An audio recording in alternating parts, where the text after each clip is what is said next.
Daivi sampad vimokshaya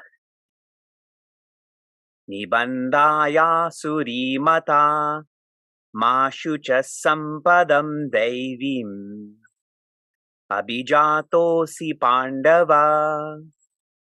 Joy. The first quarter. Daivi sampat or Daivi sampatti. The purpose of this, the trajectory of this, vimokshaya, is for freedom, for peace. Try to tune into some of the etymology of this word Daivi. Daivi comes from the word Devi. Devi means the shining one. Devi comes from the root div, which means to shine. The one whose lifestyle is brilliant is one who shines. Their nature is to shine. In other words, they are awareness. Please remember the connection to chapter 15. Shri Krishna calls Prince Arjuna Anaga. For the one who becomes pure, next they will become Bharata. They will revel in light. Comparatively, Mata, that is the thought flow of Shri Krishna, our maps, our guides. Nibandhaya asuri, what being selfish leads to is bandha. Bandha means limited. Nibandha means one is bound to stress, anxiety, dejection. This is what they feel they are. They normalize this. We are in a lovely portion of Srimad Bhagavatam. In yesterday's class, I shared so much about the difference between integrity and disintegration. I'm going to read one verse for all of you. Vittam eva kalau nirnam janmachara gunodayaha dharma nyaya vyavasthayam karanam balamevahi. Shri Krishna shares, when one is living in Kali, darkness, fastness, selfishness, then what do they respect? Money and power. Check yourself. What do you respect? What do you want people you care for to become? We may say peace, but I feel inwardly we feel differently. It takes courage to want the next generation to not focus on money and power.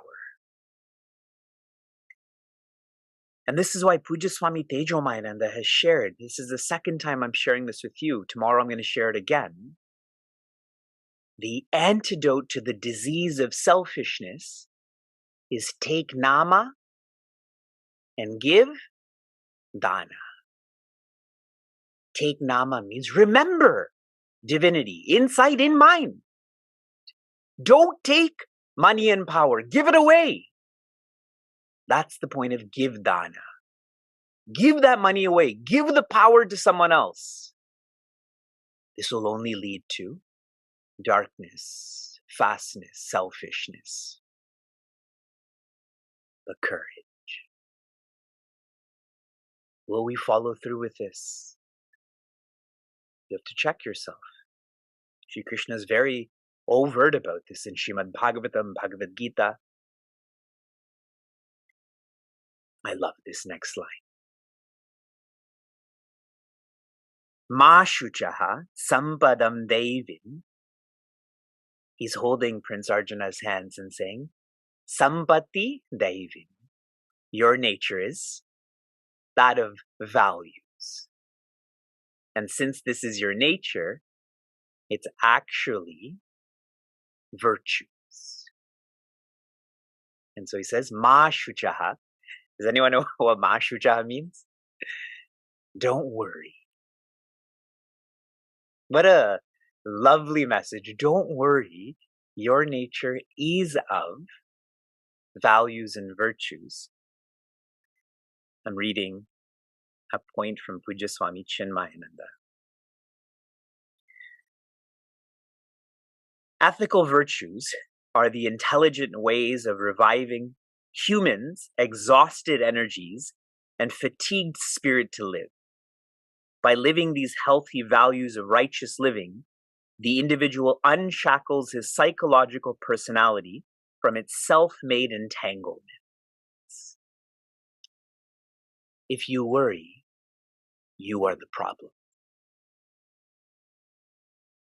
And if you don't worry, you are the solution. Shri Krishna is saying, don't worry because of Prince Arjuna's lifestyle and vision. And solidifying this,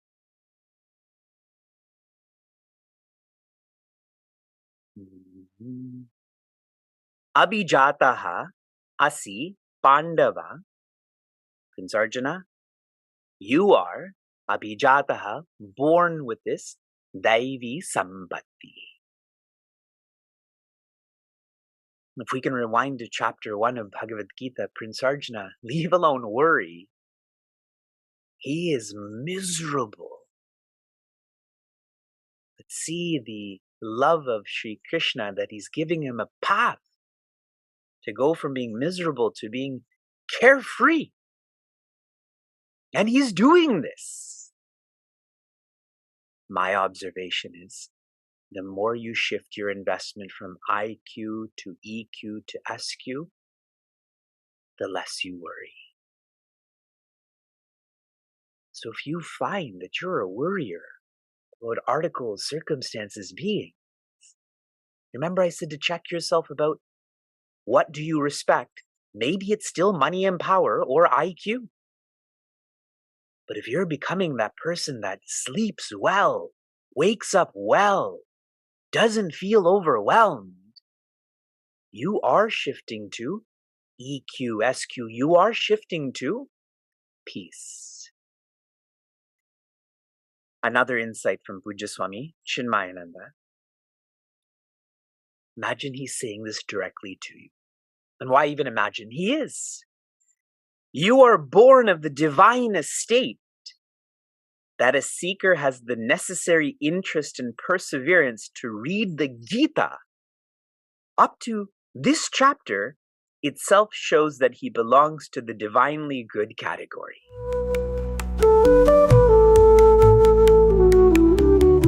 Why?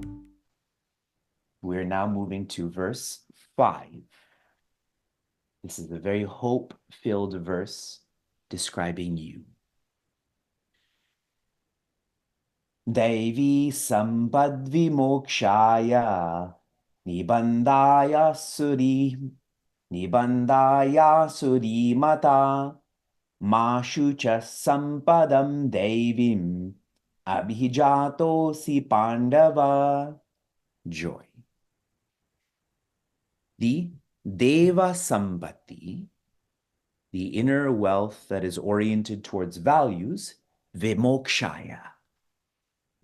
It is the cause it makes one feel free. Vimokshaya. And this vimokshaya is very much connected to chapter 13, where Shri Krishna shares these 20 values are knowledge. Are knowledge. So this first quarter relates to chapter 13. This first quarter relates to the values of verses 1 to 3.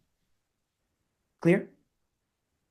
Comparatively, Nibandhaya Asuri Mata, according to my understanding, Shri Krishna's insights, all that was shared in verse 4, one whose sampatti is not related to Deva, but rather Asura, darkness, valuables. This makes one feel nibandha, not free, but bound. And tomorrow I will share verses on this. Shri Krishna very strongly shares that one is tied, one is ensnared. And how did it happen? Not following through with the value system. Now the last line, Ma shuchaha, don't worry. Sampadam devim abhijata, you were born with the inner wealth that is related to a deva, light, values. You, who's Prince Arjuna? Sadashiva, Charu, Suryakant, Rupa, Soumya. You were born with this value system. You're on the trajectory of Anaga. So in this lifetime, you will also be Bharata. I like that term, Ma Shuchaha, don't worry. Please have no doubt. Who's stating all of this? Shri Krishna. It's coming from Maya, from Shri Krishna. What an awesome appendix. Our addendum for the ashram is, we have a fridge, we have a stove. This appendix is saying, you were born pure. You weren't born a sinner, you were born pure. Now be free.